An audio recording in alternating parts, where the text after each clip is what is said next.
two styles assigned to him. So the total number will be 20, and we'll talk about the names of the transmitters in a bit. Before we talk about the transmitters, let's look at how they relate to the Sahaba. Yes? You said they were assigned to transmitters. Who signed to be assigned? Yes, good question. So that's still part of that systemization process. They had a lot of students, obviously. And they also had a lot of teachers. So the same logic that applies to why did we single out these 10, even though, again, Nafi had peers who were like very famous reciters of Qur'an, but he became the most kind of famous and the most representative. Same thing, there are a lot of students, and then we know that Hafs is a very famous, strong student of Asim, so we'll just use him to represent that style of Asim. Again, there were many others. Now that's important to know their relationship or their connection back to the Sahaba of the Prophet. These are 7 names. Again, there is really nothing intended by the number 7 at all here. But 7 names of the most famous Quran teachers from the Sahaba. When I say most famous, the most active Quran teachers. Of course, there were more than that. And you see how many Qirā'a goes back to every Sahabi. Of course, Ubay ibn Ka'b was one of the most active Quran teachers. And see how many Qur'an goes back to him. Nafi, Ibn Kathir, Abu Amr, Asim, Kisa'i, Abu Ja'far, Yaqub, Khalafi, almost like nobody. All of their isnads go back. By the way, they do not go back only to Ubay ibn Ka'b, but he's like, I'm putting the diagram in the opposite way. Usually people say the Qari goes to how many Sahabi. Here I'm doing it in the opposite way. If the Sahabi goes to how many Qari. You can reverse that, come up with different kind of visual. Uthman ibn Affan radiallahu anhu, he taught 5, and then Abu Bakr, of course, but like the isnad of 5 out of the 10 go back to Uthman ibn Affan. And here we have 5, again, that go back to Ali ibn Abi Talib.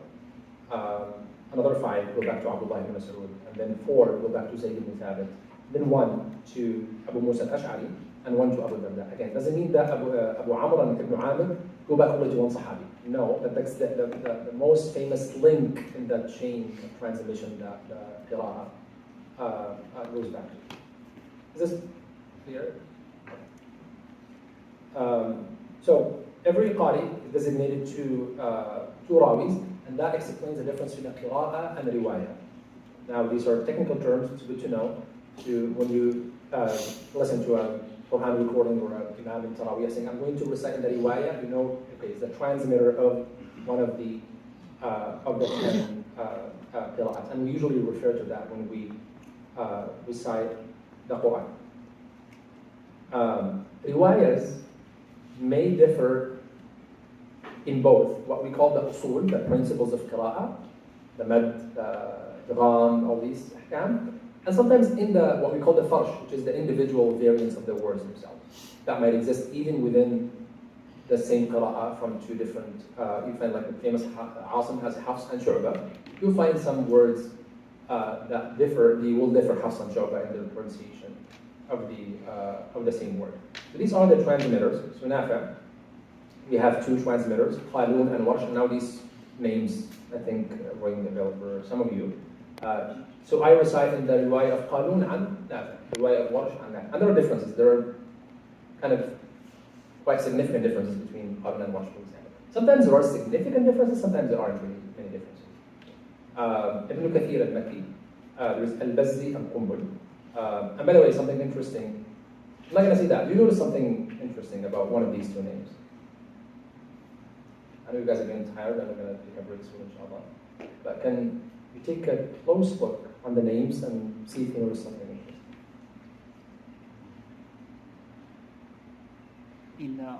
Among all 4 of them, or the first 2 names? I don't want to narrow it down. I want to just wait for a minute and then maybe I can narrow it down a little. Like the Qalun and Kumbul seems very similar. Similar in what? In the name. Oh, no, not really. No, okay, oh, I see. No, I'm not talking about the names. So that eliminates that factor. The age difference? I don't know. Okay, you were getting close. Yes? 220? The 220 under 5 and 835. But that must not be, I can't follow the timeline, right? Between Qalun and what? Between 222, I'm sorry, 220 and 835. It's not like a timeline. It's not easier to No, sorry, these are Hijri and common era. Oh, Yeah, sorry, maybe I should have said that. So yeah, the dates are Hijra or in common era. Usually we do that in academic words, but I forgot about the acronyms. So like basically CEAH, that's or first AH and then C. Yes. They're maybe not directly students of this, is a different age. Yes, that's a great observation. Where does that apply to? Or who does it apply to? Ibn Kasir. Who? It's most likely the bottom two, but even the. Yes. See, when did Al-Bazzi die? Is it too far? I'm sorry if it's not. 250, right? When did Ibn Kathir die? 120. 120. That's a long time, right? He didn't read directly to him. And that's also gives you a question about like who chose these people, right? It doesn't have to be the direct student. It could be like the next generation. They actually, some of the isnads, all these things are like a lot of books on that.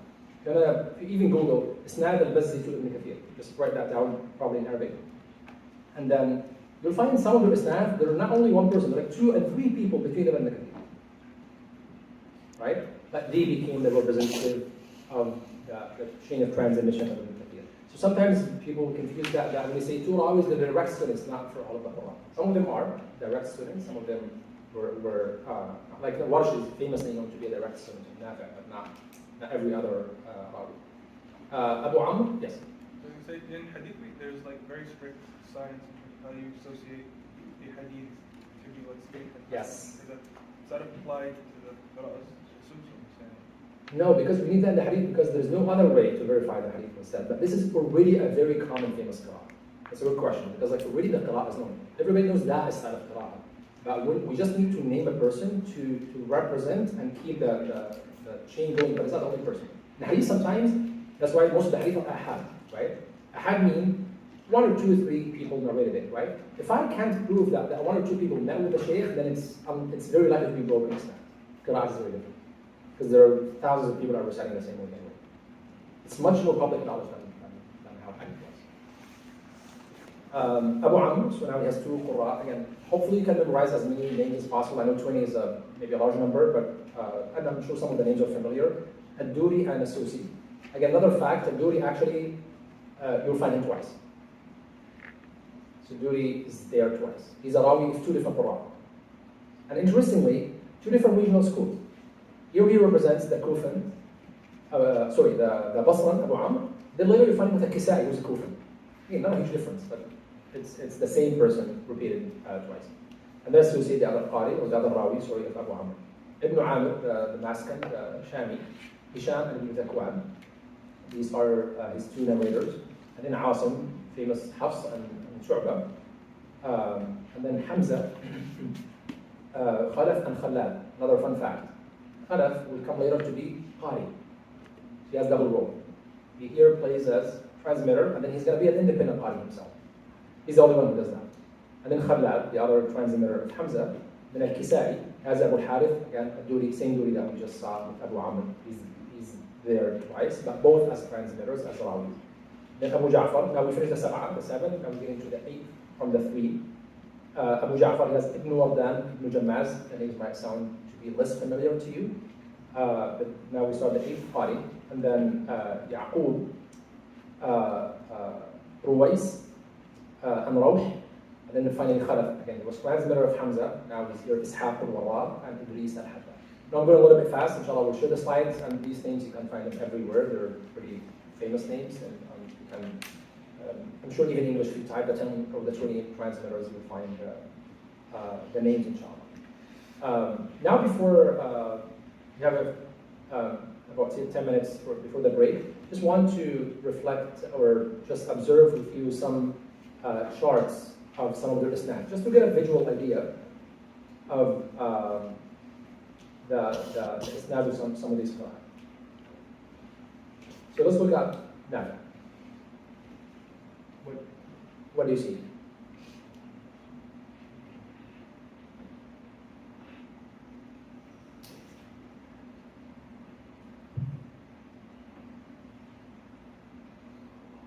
What can you observe? So where is Nafas? At the very top. Right. Who's this? I know it's a little bit difficult to read, right? Ibn Mujahid. Mujahid is the author of what? Sabah. Sabah, the seven. 4th century Hijri. So you have like 3 centuries or a little bit less than him and that. See how the web is very complicated. And you know what is funny about this? This chart represents only what Ibn Mujahid documented. He's not the only person. We have a lot of more isnads that go back to Nafi' than other books of Qirā'n. Just Ibn Mujahid is very famous, of course. And I mean, that's not what this book was written about too. So the author just focused on what Ibn Mujahid documented. But you have other kutub al-kamil al-mustanid, like a lot of other books of Qirā'n that are just dedicated to documenting the isnads and the different modes of recitation for each qari. And you'll have turuq that are not here. You'll have like chains of transmission that do not actually exist here. And just as a point of citation, so this is a book called the Second Canonization of the Qur'an. And what the author means by that is he considers what Ibn Mujahid did to be the second standardization or canonization of the text. He considers the first one to be Uthman's and the second one to be Ibn Mujahid. He has some issues with Ibn Mujahid. By the way, just as an FYI for those who follow academic discourses, he's a quite controversial figure. Shadi Nasser is a professor at Harvard. Some people would criticize me for citing him. I think like he has some valuable points in the book. Of course, I disagree with a lot of things he mentions in the book. It's a big book that after he talked a lot about Ibn Mujahid for about 300 pages, he has an appendix of 500 pages where he translated all the differences of Qirā'n in English. So he got all the fush between all the Qirā'āt, based on Ibn Mujahid at least, the 7. He translated a huge appendix that honestly put a lot of work into doing that. Again, some of his historical analysis I definitely disagree with, so if you planning to attack me, please know that I just said that disclaimer. But yeah, he developed some nice charts like that for the chains of transmission. And of course, he has some other arguments. So for example, the right is qalun. Again, I know the quality is not the best. And wash. See if you zoom out. My point here is if you zoom out, like see how many people are there. Your question about like how did that happen? Why qalun? Why wash? You can apply the same logic to the other Qur'an as well. Maybe not as kind of a complex web of different chains, but like a lot of them have a large number like that. And that, again, just through Ibn Mujahid in that particular book of the 7, which already filtered through a lot of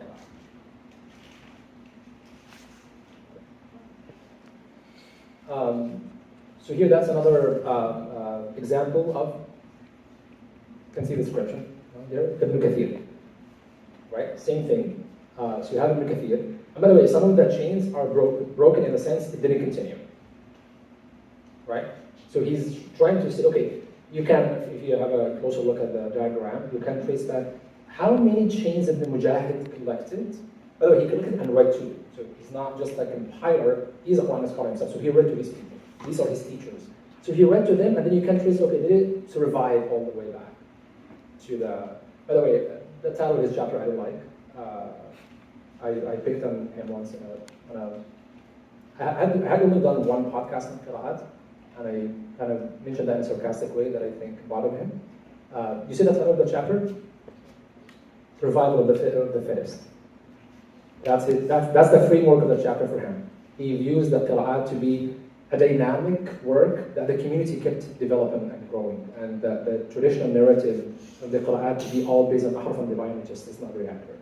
That's really his theory. He does good work of tracing a lot of information, but his framing is problematic because of that. If you're curious why he's considered to be controversial, is the idea that, yeah, it's an open text that people contributed to evolving in a way.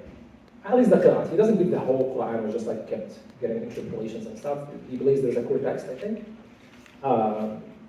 But he believes that Qirā't was very dynamic, very flexible, and people were just like contributing to the development of the different ways of reading the Qur'an. And if you look at the turuq, why he keeps asking the question, why qalun, why wash, all these people, it's survival of the fittest, it's whoever was, it's just all realistic factors of who was the person to keep the legacy and keep contributing to the development of the Qirā'ah. So he's right and wrong at the same time, right? So the title is not too problematic in itself, but his framing and his overall argument really comes to this idea of, yeah, it's some of these things were introduced later. Some of their variants were something that kind of made up in a way that it wasn't common initially, and then we just started reading this way, and it became okay. So he has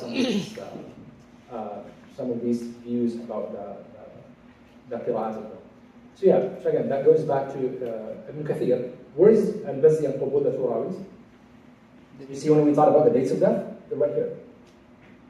There's actually a kind of a distance between them and Ibn Kathir, right? You can see the red color for the two ravis. There are like a lot of names between them and the Ibn Kathir. Of course, it goes up vertically, so it's not something that you can reach all of these people, but still you can count at least. Here, for example, Qubul has one chain that goes through two people to Ibn Kathir, right? And some other chains, if you trace them, it will be even more. You know who has a higher chain? Just as a funny fact, higher chain of transmission to Ibn Kathir than these two ravis?